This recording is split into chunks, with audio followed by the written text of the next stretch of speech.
ஒரு அழகான பசுமை நிறைந்த கிராமம். அதன் பெயர் வள்ளியூர். அந்த கிராமத்தில் பழைய ஓர் வீடு இருந்தது. அந்த வீட்டில் வாழ்ந்தார் மங்கையம்மாள் பாட்டி. ஆனால் கிராம மக்கள் அவரை அந்த பெயரில் அழைக்கவில்லை. அவர்கள் அனைவரும் அன்பாக அழைத்த பெயர் மீன்குளம் பாட்டி. ஏன் தெரியுமா? அவள் வீட்டின் பின்புறம் இருந்தது ஒரு பெரிய குளம். அது சாதாரண குளமல்ல, அந்த கிராமத்தின் உயிர். பல வருடங்களுக்கு முன்பு பாட்டியின் கணவர் ராமசாமி ஒரு விவசாயி. மழை இல்லாமல் மக்கள் தண்ணீருக்காக தவித்ததை பார்த்து, நம்ம மட்டும் வாழக்கூடாது, கிராமம் முழுக்க வாழணும் என்று முடிவு செய்தார். தனது நிலத்தை தோண்டி ஒரு குளம் உருவாக்கினார். ஆனால் சில ஆண்டுகளில் அவர் இறந்துவிட்டார். அந்த நாளிலிருந்து அந்த குளம் பாட்டியின் உயிராக மாறியது. ஒவ்வொரு காவையும் பாட்டி குளத்துக்கு வந்து மீன்களுக்கு உணவு போடுவார். என் குழந்தைகளா, சாப்பிடுங்க என்று பேசுவார்.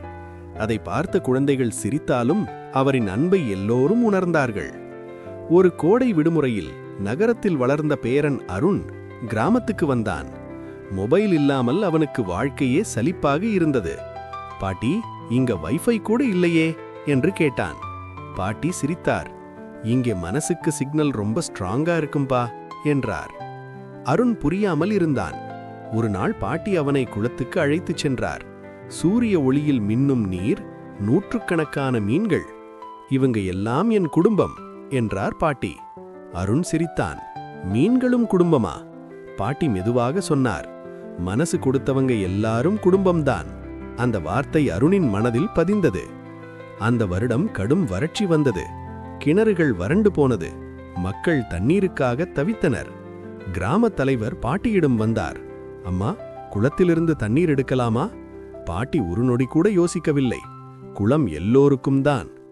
அந்த நாளிலிருந்து குளம் கிராமத்தை காப்பாற்றியது. சில நாட்களில் நகர தொழிலதிபர் ஒருவர் வந்தார்.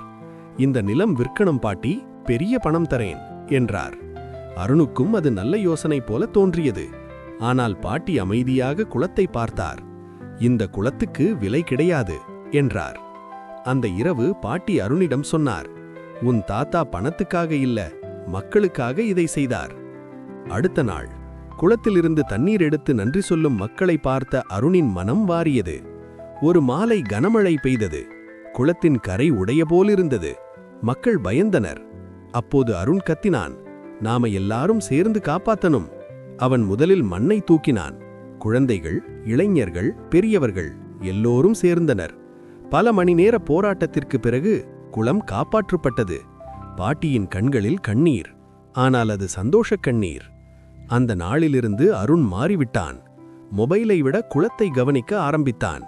மரங்கள் நட்டான், மீன்களுக்கு உணவு போட்டான். நான் பெரியவனானதும் இந்த குளத்தை பாதுகாப்பேன் என்றான். காலம் சென்றது. ஒரு மாலை பாட்டி குளத்தை பார்த்து கொண்டே சொன்னார், குளம் உயிரோடு இருந்தா நானும் உயிரோடு இருப்பேன். அந்த இரவு அவர் அமைதியாக கண்மூடினார். கிராமம் முழுவதும் அழுதது. ஆண்டுகள் கழித்து அருண் சுற்றுச்சூழல் பொறியாளராக திரும்பி வந்தான். குளத்தை புதுப்பித்தான். மழைநீர் சேகரிப்பு அமைப்பு செய்தான். ஒரு பலகை வைத்தான், மங்கையம்மாள் மீன் குளம், கிராமத்தின் உயிர். ஒரு சிறுவன் கேட்டான், அண்ணா, இது ஏன் இவ்வளவு முக்கியம்? அருண் சிரித்தான். ஒரு நல்ல மனசு தலைமுறைகளை காப்பாற்றும் என்பதற்கான சாட்சி இது. மெதுவான் பணம் கட்டும் கட்டிடங்கள் அழியும், ஆனால் அன்பால் உருவான ஒன்று என்றும் வாழும். இதுதான் பாட்டி மீன் குளம்.